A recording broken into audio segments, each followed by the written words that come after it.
안녕하세요. 오늘의 데일리 뉴스레터에 오신 것을 환영합니다. 유엔 총회에서 남극 영토 분할에 대한 논의가 일어났습니다. 이곳에 참여한 국가는 세계에서 이름을 떨치는 국가들이었는데요. 이 가운데 한국이 당당하게 자리 잡을 수 있었다고 합니다. 놀랍게도 이 회의를 통해 남극 개발 기여도를 인정받은 한국이 상당 부분의 남극 땅을 소유할 수 있게 되었다고 합니다. 반면 일본은 과거의 발언 때문에 영토를 차지할 수 있었음에도 불구하고 남극 땅을 받을 수 없게 되었다고 하는데요. 우직 소리와 함께 얼음이 갈라졌습니다. 팽권들은 부서진 얼음 주변을 맴돌며 그 틈을 바라보다가 점점 멀어지는 틈 사이에 화들짝 놀라며 바다로 이동합니다. 지구온난화로 인해 거대 빙산이 분리된 것인데요. 학계의 관심은 물론이고 전 세계 국가의 이목이 집중된 남극 빈붕의 거대 빙산 H16, 4,320제곱킬로미터를 기록하는 거대 넓이의 면적이 녹으면서 그 주변에 큰 충격을 주었죠. 제주도 면적이 1,850제곱킬로미터인 것을 생각해보면 무려 2배 이상에 해당하는 영역이 깨진 것입니다. 우리가 알고 있는 남극 대륙의 풍경이 시간이 지날수록 바뀌고 있는 것이죠. 최근 장보고 과학기지와 세종과학기지에서도 비슷한 일들이 보고되었습니다. 예년과 다르게 푸른 이끼와 잡초가 남극 대륙에서 모습을 보이며 얼음이 뒤덮인 모습과 다른 형태의 남극의 속살이 드러난 것이죠. 이탈리아 인수브리아 대학 연구팀 역시 비슷한 결론을 내렸습니다. 남극 좀새풀과 개미자리 풀을 연구하던 이들은 2009년부터 2021년 사이에 남극 좀새풀 증가 속도가 1960년대부터 2009년보다 5배 더 빠른 것으로 확인했죠. 동토의 땅이라 누구도 살 수 없는 땅으로 여겼던 남극이 서서히 인간이 살 수 있는 땅으로 바뀌고 있는 것입니다. 추운 남극 대륙이 온도가 올라감에 따라 넓은 땅으로 변모하면서 살 수 있는 땅으로 바뀌는 것이죠. 이에 따라 각 국가들 사이의 눈치 싸움이 시작되었습니다. 남극 대륙의 크기와 가치는 상당한 수준. 남극 조약이 없었다면 이미 강대국 손에 넘어갔을 정도로 남극 땅의 가치는 상당한 수준입니다.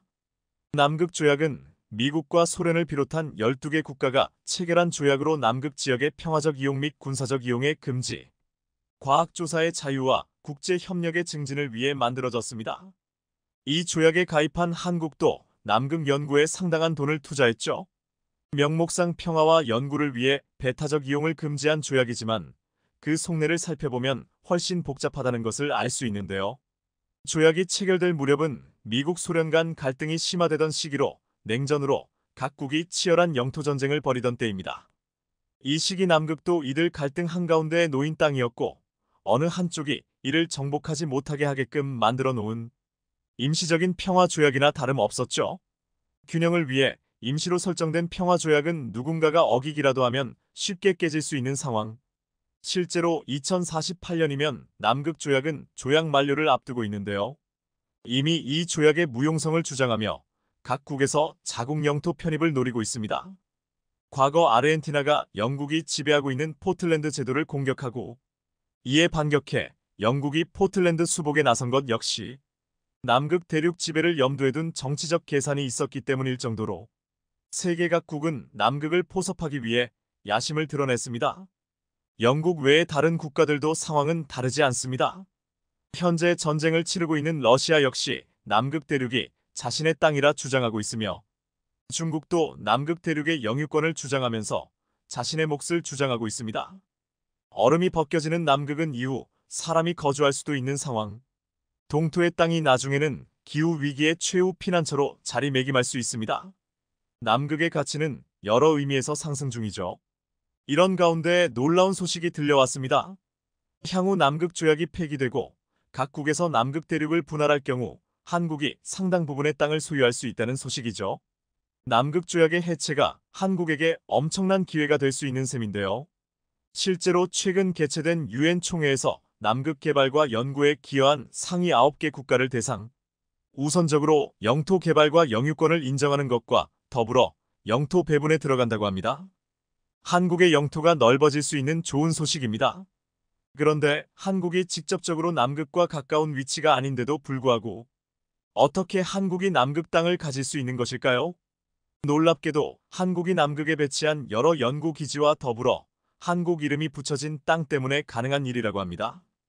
한국이 남극에 발을 처음 디디며 연구에 돌입한 것은 1978년 국립수산진흥원에서 크릴 시험 어획을 위해 함선을 파견한 것이 처음입니다. 비교적 이른 시기에 남극에 한국은 진출한 것인데요.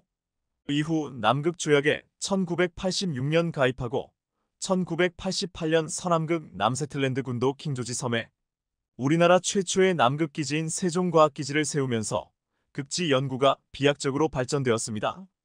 이후 2014년 테라 노바베이 지역에 장보고 기지를 건설하며 남극 연구 핵심 국가로 거듭났습니다. 한국이 남극 연구에 이바지한 것 역시 상당한데요. 세계 최초 북극 동시베리아 해에서 거대 빙상의 증거를 발견하는 한편 남극 아문센의 빙붕의 해빙 원인을 밝혀내는 성과를 거두었습니다. 남극해에서 조난한 러시아 어선과 우리 어선을 구하는 일도 있는 반면 한국 주도의 자원 연구 역시 진행되고 있죠. 다른 선진국과 마찬가지로 총 길이 1740km에 달하는 코리안루트 K루트를 개척하는 것도 성공하며 남극 내륙으로 이동하는 독자적인 길을 개척한 것도 세계에서 인정을 받았습니다. 현재 내륙 기지는 총 5곳으로 그곳으로 연결되는 루트를 한국이 확보함에 따라 내륙 연구도 한국이 독자적으로 수행할 수 있게 되었죠. 이뿐만 아니라 한국은 남극 특별보호구역의 ESPA로 지정된 나레브스키 포인트, 소위 팽권 마을로 불리는 지역을 관리하게 되었습니다. 남극 특별보호구역은 남극의 여러 가치를 보호하기 위해 지정하는 것으로 이 지역의 관리자로 지정되면 다른 국가에서 이 지역을 탐사하기 위해 관리자, 국가의 허가를 받아야 합니다. 쉽게 말하 보호구역의 통치권을 받은 것으로 해석되는데요. 2019년에는 이닉스프레시블 섬 주변 지역도 한국이 통치하게 되면서 세종과학기지와 장보고 과학기지 주변의 영토를 확보하게 되었습니다. 어디까지나 생태관리를 위해 지정한 구역이지만 이 구역의 의의는 남극조약이 깨지고 난 뒤 발생됩니다. 국제법상으로 섬이나 빈 땅을 어느 한 국가가 확보하기 위해선 그 지역에 깃발을 꼽거나 실질적으로 사람이 살고 있는 것을 증명, 실효 지배가 이뤄지고 있음을 확보해야 합니다. 남극에는 한국 이름이 붙여진 공간은 물론이고 연구기지와 특별보호구역에 해당하는 실효 지배구역이 상당합니다. 국제법상 조약 해석에 따르면 이 지역은 한국의 땅으로 편입이 가능한 공간이죠. 고로 강대국들이 남극 땅을 자국 땅으로 편입할 때 이 지역의 실효 지배를 근거로 한국이 합법적인 영토 편입이 가능해집니다. 그래서 많은 국가들이 남극의 기지는 물론이고 각종 장비들을 설치하는 등 남극에 어떻게든 자신의 혼적을 남기려고 하는 것은 향후 분쟁이 일어났을 때 실효 지배를 증명하기 위한 밑작업이라 볼 수 있죠. 중국이 발빠르게 중국 기지를 여럿 건설하면서 중국 연구진들을 남극 대륙에 배치하는 것은 향후 분쟁에서 유리한 위치를 점하고자 함입니다. 중국은 칠레 최남단 도시인 푼타 아레나스 항구 이용권을 취득했으며 남극 대륙으로 물자를 이동하기 위한 기지로 이용할 것을 칠레 정부와 합의하는 모습을 보였습니다. 이 외에도 남극 두 곳에 임시 비행장을 건설하는 것과 더불어 남극 동부 지역 빙원에 약 1.5km의 연구 비행장 건설까지 추진, 현재 운영 중인 창정과 중산 남극 기지 외에도 불룬과 타이산 임시 기지 및 추가 기지 건설까지 계획되어 있습니다. 러시아도 남극 대륙의 자국 기지를 늘리겠다고 말하며 전쟁 중임에도 불구하고 남극 영향력 확대에 힘을 기울이고 있죠. 미국 역시 중국과 러시아의 급격한 팽창의 기지 인원 확충 및 로스의 인근 지역 탐사를 강화했는데요. 로스의 인근에 운영 중인 맥머도 기지를 중심으로 인력 개편은 물론 탐사자 확충 계획을 발표하며 남극 문제에도 미국이 신경 쓰고 있다는 것을 드러내며 남극 대륙을 둘러싼 충돌은 치열해질 전망인데요. 최근에는 한국에 위치한 지역의 땅에 엄청난 지하 자원이 묻혀 있는 것이 밝혀지면서 남극 대륙 땅을 한국이 소유하게 된다면 엄청난 자원을 한국이 독점적으로 개발할 수 있게 되는데요. 세종과학기지 인근 주변의 남극 바다 지하에는 엄청난 양의 석유 및 천연가스가 잠들어 있는 것이 확인되었죠.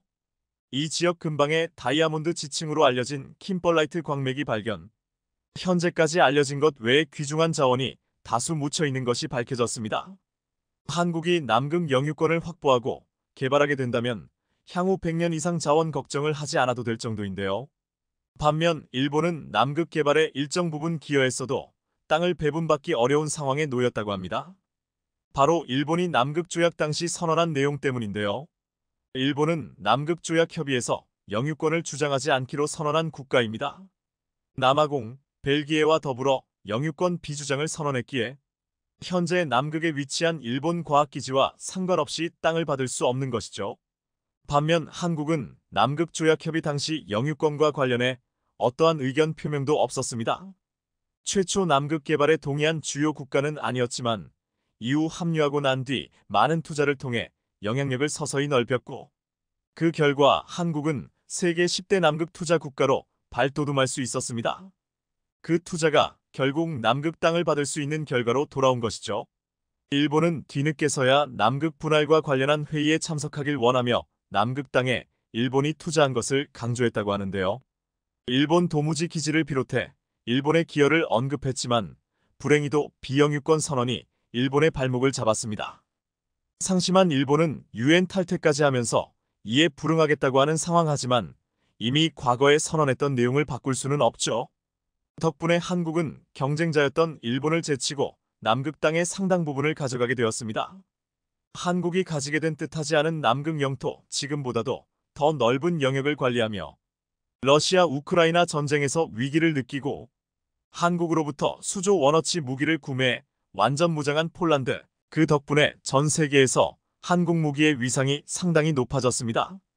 아무래도 러시아가 우크라이나를 점령한다면 다음 먹잇감이 될지도 모른다는 두려움과 급박함에 선택했다 보니 한국산 무기가 그만큼 신뢰도가 있구나라는 인식이 생겼을 겁니다.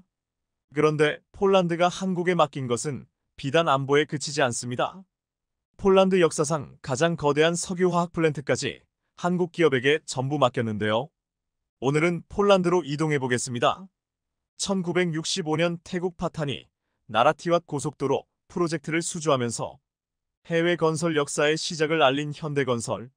이후 한국 기업들은 전 세계 곳곳에 한국의 론적을 남겨놨습니다. 한때 세계 최고층 건물이었던 두바이의 부르즈 칼리파는 삼성물산이 세웠고 싱가포르 랜드마크 마리나 베이샌즈 호텔은 쌍용건설이 세웠습니다. 그리고 전 세계에서 가장 긴 현수교 차나칼레 대교는 DLENC와 SK에코플랜트가 뒤르키예에 세웠죠. 이렇게 전 세계 곳곳에 진한 한국의 흔적을 남긴 건설사들이 쌓은 누적 수주액은 1조 달러, 약 1,300조 원을 넘어섰습니다. 단순히 호기심으로 도전한 사업이 아니라 한국의 먹거리 사업으로 해외 시장을 선택한 겁니다. 그리고 폴란드에는 한국 기업이 유럽연합에서 따낸 첫 대형 석유화학 플랜트가 곧 준공을 마치고 가동 준비에 들어갔습니다. 폴란드 수도 바르샤바에서 북서쪽으로 약 460km 떨어진 폴리체펄리스 지역에는 폴리머리 폴리체, 달수소화 공정 폴리프로필렌 PDHPP 플랜트 프로젝트 이하 폴리머리 프로젝트가 준공을 앞두고 있습니다. 이 프로젝트는 현대 엔지니어링이 수행 중인데 상당히 상징적인 프로젝트가 아닐 수 없습니다. 왜냐면 그간 우리나라 건설사들은 유럽에서 교량, 터널 등의 토목 분야나 자동차, 타이어, 공장 또는 업무용 건물을 지어왔을 뿐 석유화학 플랜트는 지어본 적이 없습니다. 왜냐면 안 그래도 유럽에는 플랜트 선진 기업들이 즐비하기 때문에 이 치열한 유럽 한복판에서 한국 기업이 수주한다는 것은 사실상 어려울 것으로 보였었는데 폴란드 최대 민간 석유화학 기업인 그루파 아조티 GRUPA AGOTY는 현대 엔지니어링에게 폴리머리 프로젝트를 단독으로 발주했습니다. 폴리머리 프로젝트는 폴란드의 석유화학 플랜트를 건설하는 사업으로 축구장 55개를 합친 12만 평 규모의 땅에 연간 40만 톤의 폴리프로필렌 생산시설과 부대시설을 건설합니다. 이는 폴란드 역대 최대 규모의 석유화학 플랜트로 현대 엔지니어링이 단독으로 수주했는데 사업비가 무려 1조 400억 원에 이르는 초대형 프로젝트입니다. 플랜트에서는 프로판가스와 프로필렌을 만들고 이렇게 만들어진 프로필렌은 에틸렌과 결합해 자동차 내외 장재, 인공 섬유, 각종 생필품 등의 기초 소재가 되는 폴리프로필렌으로 태어납니다. 폴란드 내수뿐 아니라 수출도 계획하고 있어 폴란드의 입장에서는 미래 먹거리인 셈. 아직 완전히 가동되는 것은 아니지만 지난 6월 22일 현장에서 폴리프로필렌 초도 생산 기념행사를 진행해 마테우시 모라비에츠키 MATUSG, MORAWIECKI 폴란드 총리 등이 참석해 행사를 빛냈죠. 사실 플리머리 프로젝트는 우리나라 입장에서는 상당히 상징적인 사업이기도 합니다. 지난 2018년 한국에서는 한국해외인프라도시개발공사 KIND가 출범했는데 공사가 선정한 제1호 투자 사업이 바로 폴리머리 프로젝트입니다. 현대엔지니어링의 설계 시공 능력과 시너지를 일으켜 최종 수주에 성공했죠. 사실 폴란드가 한국 기업에게 역대 가장 큰 석유화학 플랜트를 맡겼다는 것은 꽤 큰 의미가 있습니다. 2004년 EU에 가입한 이후 꾸준한 경제 성장을 이뤄온 폴란드는 2018년 쟁쟁한 회원국들을 모두 제치고 경제 성장률 1위를 기록했죠. 이번 수주를 계기로 한국 건설사의 기술력과 수행 능력이 입증됐기 때문에 진입 장벽이 높은 유럽 플랜트 시장에서 한국의 활약을 기대해 볼 수 있을 것 같습니다. 어려움이 없었던 것은 아닙니다. 2019년 수주한 직후 코로나가 터지는 바람에 인력 수급에 엄청난 어려움을 겪었습니다. 여기에 공장도 가동되지 못하고 하늘길도 막히는 바람에 원자재 값은 폭등했죠. 여기에 러시아 우크라이나 전쟁까지 겹치면서 그야말로 풍전등화의 위기 속에서 어렵게 공사를 시작했습니다. 발주처인 그루파 아조티 역시 이러한 위기 상황을 감안해 계약서를 2차례나 수정해주는 등 적극적으로 협조해준 덕분에 극한의 어려움 속에서도 공기를 지연시키지 않고 곧 가동을 눈앞에 두고 있습니다. 그런데 더 놀라운 건 폴리머리 프로젝트가 끝나기도 전에 현대엔지니어링에 발주했다는 점입니다. 지난 2021년 6월 폴란드 최대 규모의 국영 정유기업 PKN 올렘 ORLE에는 PKN 올레핀 확장공사 프로젝트를 발주했는데 설계 조달 시공 EPC를 담당할 업체로 현대엔지니어링을 선택했죠. 이는 위에서 살펴본 플리머리 프로젝트보다 훨씬 큰 사업으로 총 사업비가 무려 4조 1억억 원으로 폴리머리 프로젝트보다 약 3배 규모에 육박합니다. 이 프로젝트는 바르샤바 북서쪽 약 120km 떨어진 중부 마조프 CMAGOVIA주 푸오츠크 플라크 지역에 에딜렌을 생산하는 석유화학 플랜트를 건설하는 사업입니다. 푸오츠크에 위치한 석유화학 단지에서 생산된 나프타를 분해하면 얻을 수 있는 에딜렌을 연간 74만 톤 생산하는 시설로 놀라운 점은 기본 설계가 연계된 EPC를 수주했다는 점입니다. 그간 선진 엔지니어링 기업들은 기본 설계를 무기로 대규모 프로젝트를 독식하다시피 했었는데 현대엔지니어링 역시 기본 설계 부분 능력을 강화해 유럽에서 이렇게 큰 프로젝트를 따냈죠. 그런데 이뿐만이 아닙니다. 우크라이나 재건 사업에도 한국 건설사들이 참여하게 될 것으로 보이는데요. 전쟁이 끝나면 폐허가 된 국토를 사람이 살 수 있는 땅으로 되돌리기 위해 재건 사업이 시작됩니다. 지난 6월 영국 런던에서는 2023 우크라이나 재건회의 URC 20만 2300일 개최됐는데 우크라이나 재건은 전쟁이 이른 시일에 종료될 경우 1단계로 도로, 교량, 수도 시설 복구가 시작되고 2단계는 임시주택, 학교, 병원 등이 건립됩니다.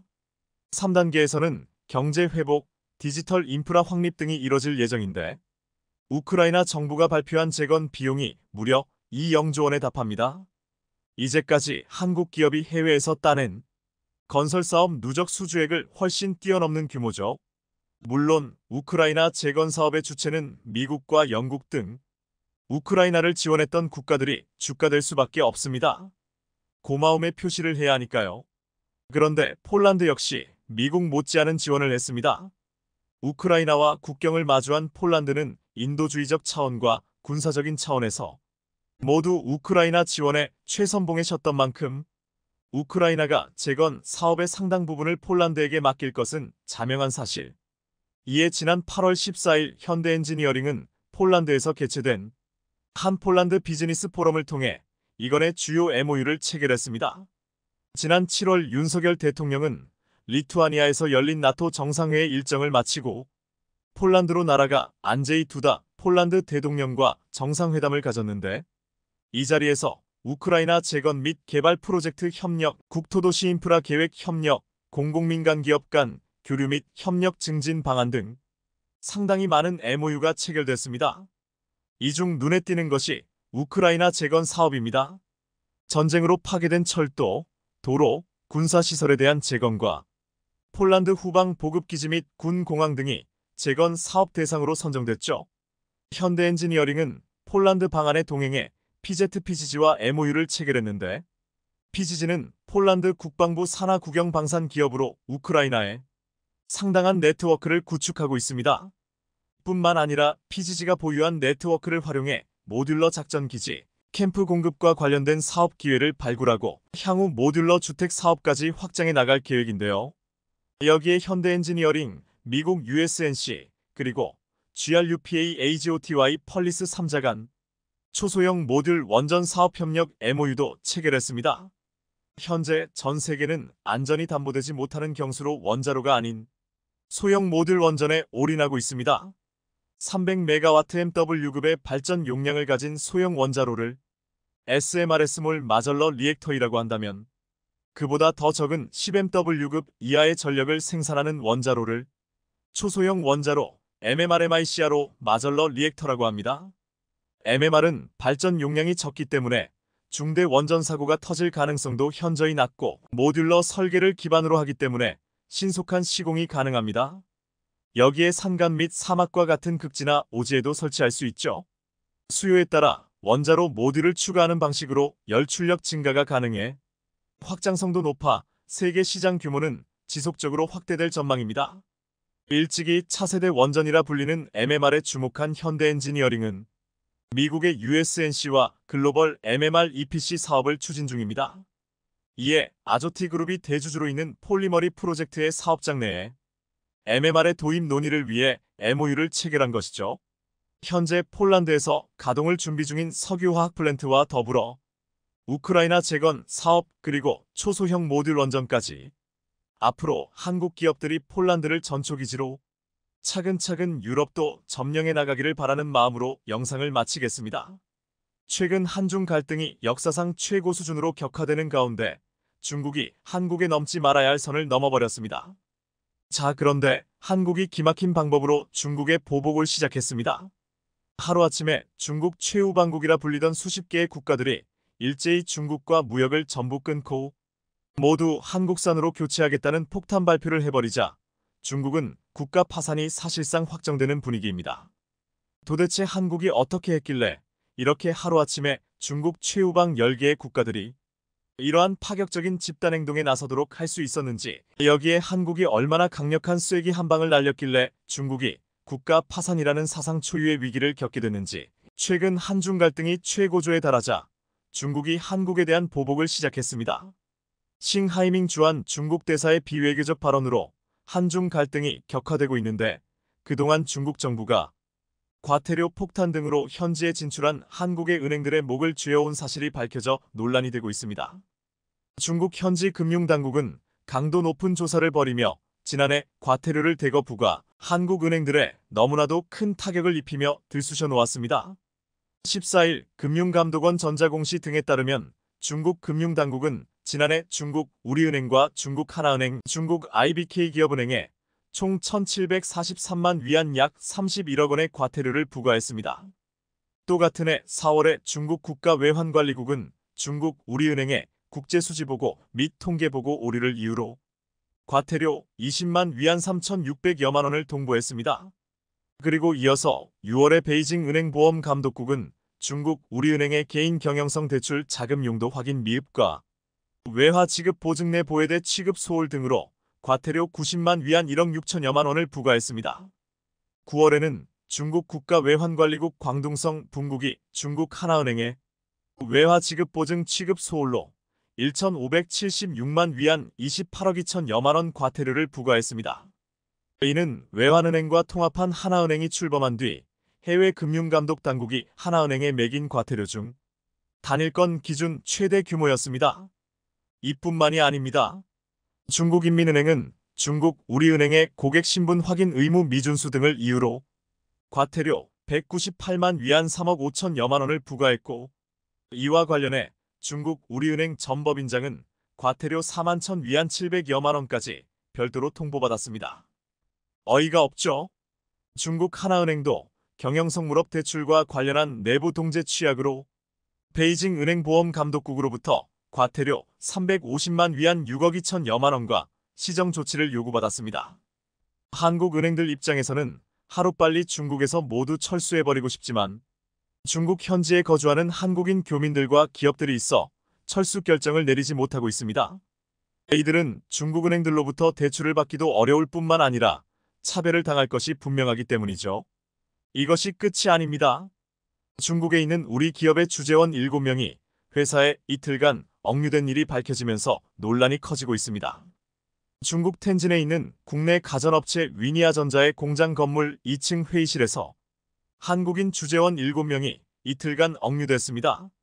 그제 12일 오전 중국 측 협력업체 임직원 50여 명이 갑자기 들이닥쳐 건물을 점거하고 출입을 막았기 때문입니다.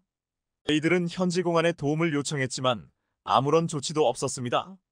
건물을 점거한 50명의 중국인들은 위니아전자에 돈을 내놓으라며 협박한 것인데요. 즉 위니아전자가 아니라 이를 인수한 중국 회사가 이들에게 돈을 줘야 하는데 이 50명의 중국인들은 엉뚱하게 위니아전자에 돈을 내놓으라며 이렇게 선을 넘는 행동을 한 것입니다.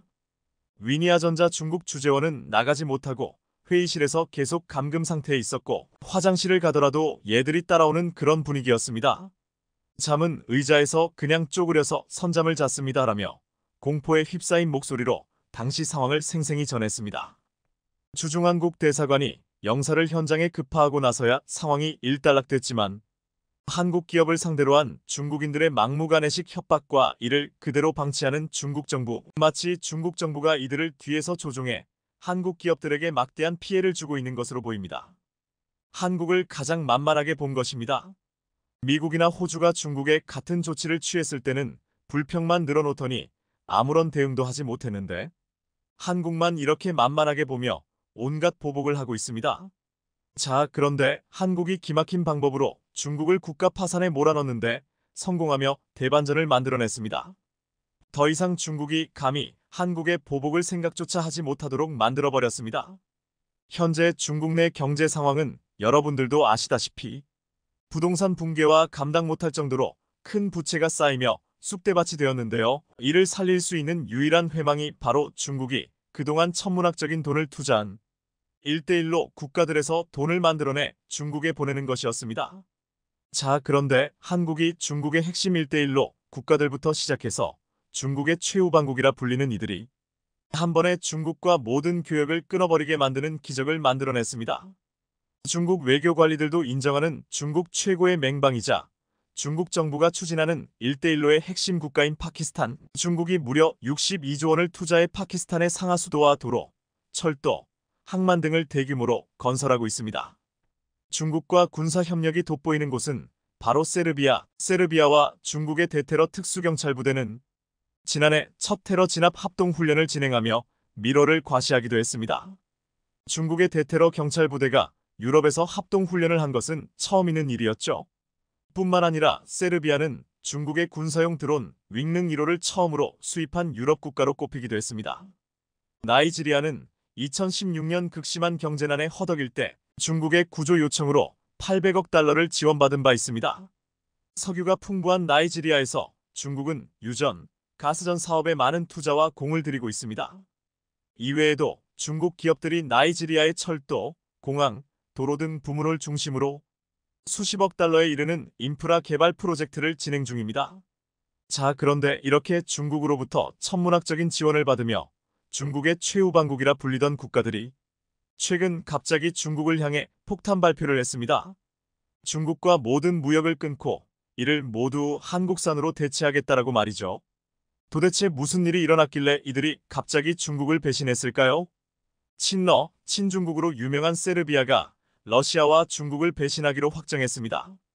최근에는 러시아가 아닌 우크라이나에 살상 무기를 지원한다는 극비 문서가 노출되기도 해 화제가 됐는데요. 유럽 내 44개 국가 중 우크라이나 침공의 러시아에 대한 서방 경제 제재에 유일하게 불참한 나라인 세르비아가 우크라이나에 살상 무기를 지원하기로 약속한 것으로 온라인 유출의 미 기밀 문서에 나타났다고 12일 로이터 통신이 보도했습니다.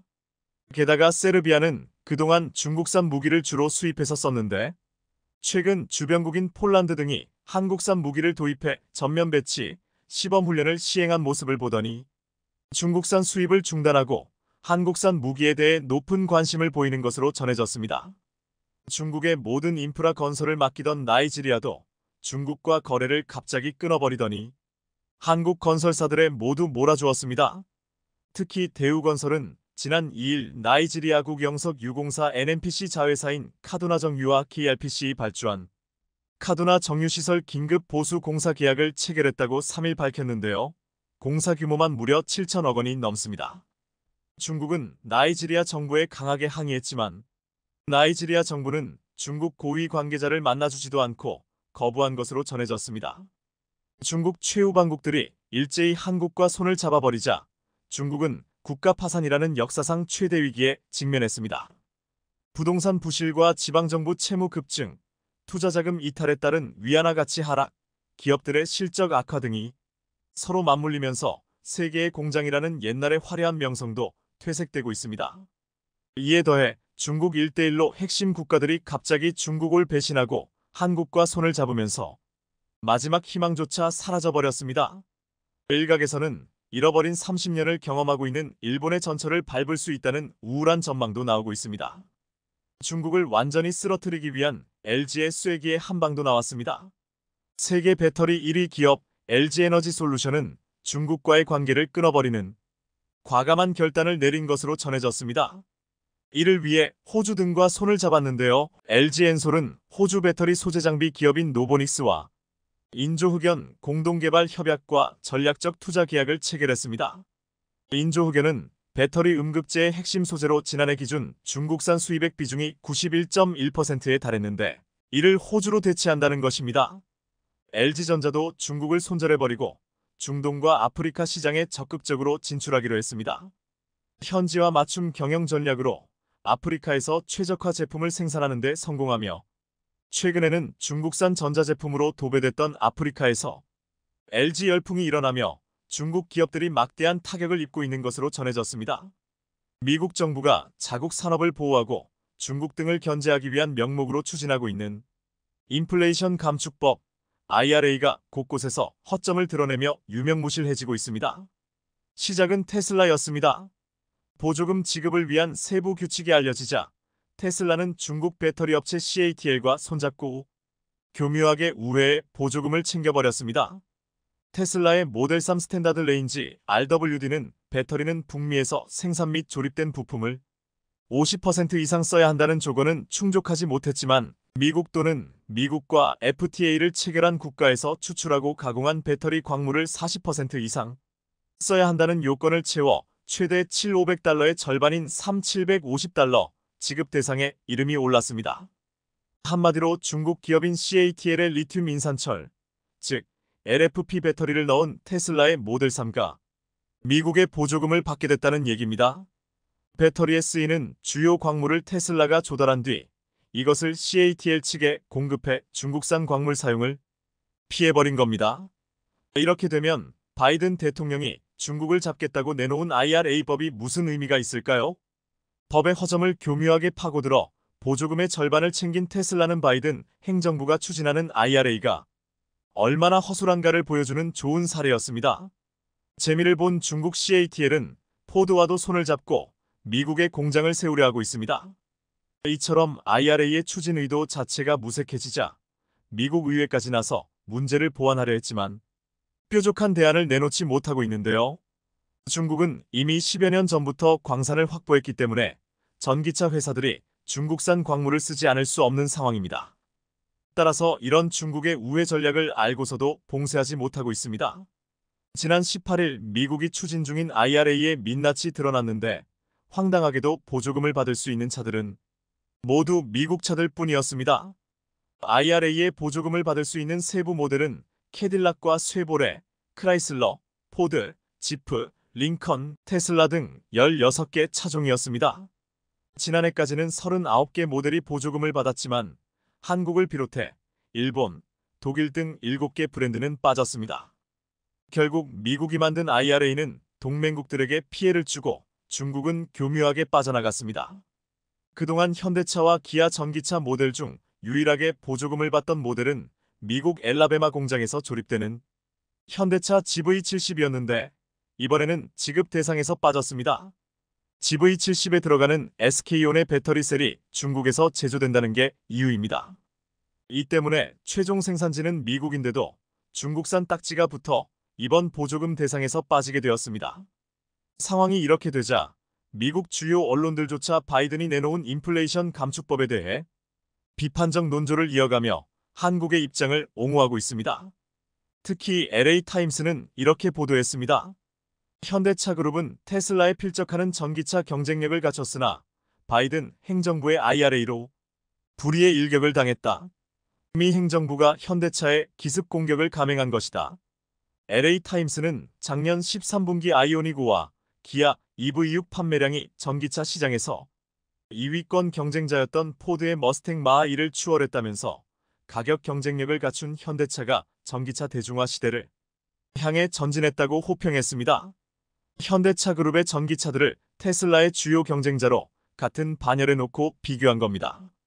그러면서 LA타임스는 IRA가 미국에서 EV를 만들고 판매하는 포드, GM, 테슬라와 같은 경쟁사들의 세금 혜택을 주지만 이 법은 미국에 투자하고 미국 시민을 고용하는 회사들에게 불이익과 모욕을 준다고 비판했습니다. 실제로 미국 정치권에서 초차 바이든의 인플레이션 감축법은 실패했다는 반응이 잇따르고 있습니다. 미 하원은 IRA 전기차 보조금의 허점을 이용해 중국으로 돈이 흘러들고 있다며 포드와 CATL의 배터리 공장을 국가 안보를 위협하는 트로이의 목마라고 비판하고 있습니다. 공화당 마크 루비오 상원의원은 IRA 보조금이 CATL로 흘러들어가지 않도록 차단하는 법안을 발의했는데요. 하지만 과연 이 법안이 어느 세월에 통과되어서 IRA법의 잘못된 점을 고칠 수 있을지는 회의적인 시각이 많습니다. 그런데 일각에서는 IRA가 한국의 전기차와 배터리 기업의 경쟁력에 큰 타격을 주지 않을 것이란 전망도 나오고 있습니다. 결과적으로 한국의 경쟁 모델도 보조금 지급을 못 받게 되었기 때문입니다. 경쟁 모델인 테슬라, 모델 X, BMW X5도 보조금을 못 받게 되었습니다. 따라서 한국 전기차들은 지금도 이들보다 30%나 저렴하기 때문에 여전히 가격 경쟁 면에서 우위를 점하고 있기 때문인데요. 또한 현대가 미국에 짓는 새 공장이 완공되고 EV9이 미국에서 생산돼 $3,750의 보조금을 받는다면 그때는 한국 전기차가 압도적인 경쟁력을 갖게 될 것입니다. 더구나 현대와 기아는 보조금을 못 받게 됐다고 해서 손 놓고 있지는 않았습니다.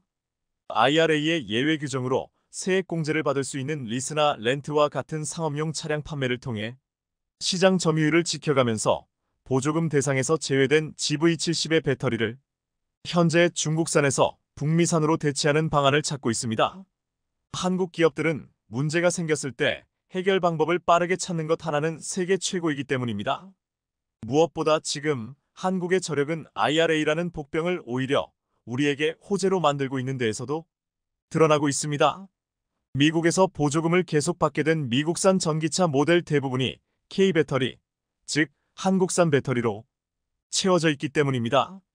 미국에서 생산된 전기자동차에만 보조금을 주는 IRA의 수혜 전기차 22종 가운데 절반인 11종 안에는 LG에너지솔루션의 배터리가 장착되어 있습니다. 나머지 4개 차종 역시 2개는 삼성 SDI, 2개 차종엔 SK온의 배터리가 탑재되어 있습니다. 테슬라를 제외하면 보조금 대상인 GM, 포드, 스텔란티스 등 미국 브랜드의 전기차 17종에 모두 한국산 배터리가 들어가 있는 것입니다. 한마디로 현재 미국 브랜드의 전기차는 한국 배터리가 없으면 굴러갈 수가 없습니다. 따라서 IRA의 최대 수혜는 오히려 한국 배터리 회사들이라는 이야기까지 나오고 있는 것인데요. 특히 미국으로부터 보조금 지급을 받는 전기차종의 절반의 배터리를 공급하는 LG에너지솔루션의 경쟁력은 두말하면 잔소리가 되고 있습니다. 심지어 LG에너지솔루션 미국 공장에서 생산된 배터리를 쓰는 8종의 전기차들은 보조금 $7,500 전액을 받게 됩니다. IRA가 요구하는 전기차 배터리의 광물 부품 요건을 모두 충족하기 때문입니다. 한마디로 압도적인 경쟁력이라고 할 수 있습니다.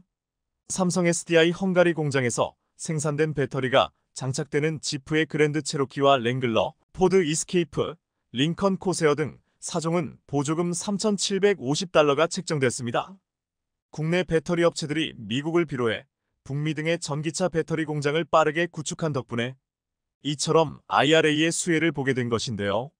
한국산 전기차들은 많은 어려움이 예상되긴 하지만 그래도 다각도로 난관을 헤쳐나가고 있는가 하면 앞으로 미국으로부터 보조금을 받기 위한 글로벌 완성차 업체들의 러브콜이 이어질 예정입니다. 최소 3년치 먹거리를 확보해둔 한국 배터리사들은 미국 인플레이션법이라는 복병을 만나서도 조용히 미소 짓고 있습니다. 중국 업체들이 보조금을 위해 미국에 공장을 짓더라도 최소 6, 7년은 걸릴 것이기 때문에 당장은 한국 배터리 업체들의 동무대가 될 예정이기 때문입니다. 아울러 한국 배터리 기업들은 최근 열린 상하이 모터쇼에서 혁신적인 신기술을 공개하며 중국 전기차 산업의 몰락이 얼마 남지 않았음을 증명했습니다. 보시는 것은 삼성 SDI가 중국 상하이에서 열리고 있는 중국 모터쇼에서 선보인 6세대 각형 배터리입니다. 삼성 SDI는 전기차 주행거리와 충전 속도를 향상시킬 수 있는 고에너지 밀도와 금속 충전 기술을 적용한 6세대 각형 배터리를 소개해 바이어들의 눈길을 사로잡았는데요. 6세대 각형 배터리는 양극재의 니켈 비중을 91%로 높이고 음극재의 실리콘 소재를 적용해 기존 5세대 각형 배터리 대비 에너지 밀도를 10% 이상 향상시킨 제품입니다. 이 배터리는 특히 제조 공법 개선으로 10분 만에 80% 이상 충전이 가능한 급속 충전 기술을 탑재해 오는 2024년이면 양산될 예정입니다. 삼성 SDI는 이번 모터쇼에서 기존 원통형 배터리 대비 크기를 키우고 성능을 극대화한 배터리 신규 플랫폼을 선보이며 한국 기업들이 전기차 배터리 분야를 선도하고 있음을 확인시켜 주었습니다. 미국이 이상한 법을 만들고 중국이 싸구려 배터리로 열심히 쫓아와도 전기차 시장의 절대 강자는 한국이라는 사실은 앞으로도 달라지지 않을 것입니다. 시청해주셔서 감사합니다.